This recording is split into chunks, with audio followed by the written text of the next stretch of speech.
Hello everybody, my name is Dayu and now in my presentation I will explain you about alchemy. Okay guys, let's check the vocabulary. Teknikis, teknik, predecessor, leluhur, premis, alasan, mang, biarawan, treatise, risalah, maintain, merawat, degrees, derajat, imperfection, ketidaksempurnaan, asserted, menyatakan, blending, mencampur, transmutation, perubahan, resorted, memilih, accustom, membiasakan diri, cryptic, samar, compared, membandingkan, struggle, perjuangan, and the last, literatur, kesusasteraan.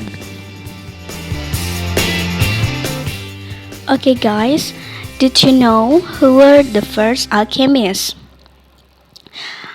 Although its purpose and techniques were often magical, alchemy was in many ways the predecessor of the modern science of chemistry. The fundamental premise of alchemy derived from the best philosophical dogma and scientific practice of the time, and the majority of educated persons between 1400 and 1600 believed that alchemy had great merit. Okay guys, here the picture who the earliest authentic works on European alchemy are those of the English monk Roger Bacon and the German philosopher St. Albertus Magnus. In their 30s, they maintained that gold was the perfect metal and that interior metals such as lead and mercury were removed by various degrees of imperfection from gold.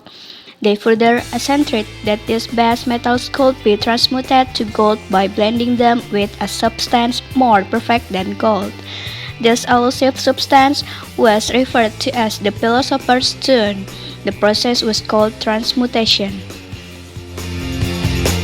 Okay, the next is the history of alchemy. Most of the early alchemists were artisans who were accustomed to keeping trade secret and often resorted to cryptic technology to record the progress of their work. Thus, by the 14th century, alchemy had developed to the scientific groups of practitioners, the laboratory alchemists, and the literary alchemists. But groups of alchemists continued to work through the history of alchemy. But, of course, it was the literary alchemist who was more likely to produce a written record. Therefore, much of what is known about the science of alchemy is derived from philosophers rather than from the alchemists who labored in laboratories. Okay, now I will explain you why laboratory alchemists fail to produce gold from other materials.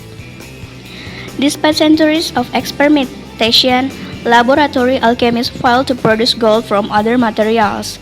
However, they gained wide knowledge of chemical substance, discovered chemical properties, and invented many of the tools and techniques that are used by chemists today.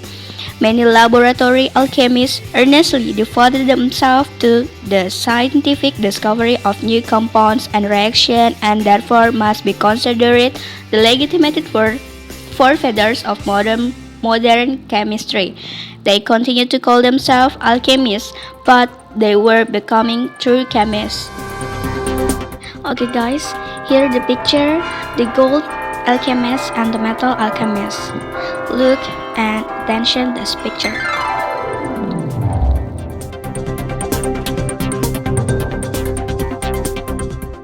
Okay, the last is conclusion.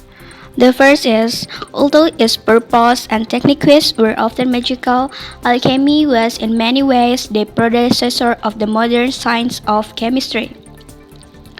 And then the earliest authentic works on Europe alchemy are those of the English monk Roger Bacon and the German philosopher St. Albertus Magnus. Therefore, much of what is known about the science of alchemy is derived from philosophers rather than from the alchemists who labored in laboratories. And then, laboratory alchemists failed to produce gold from other materials. Well guys, it's the end of my presentation. Thanks for your attention and see you next time.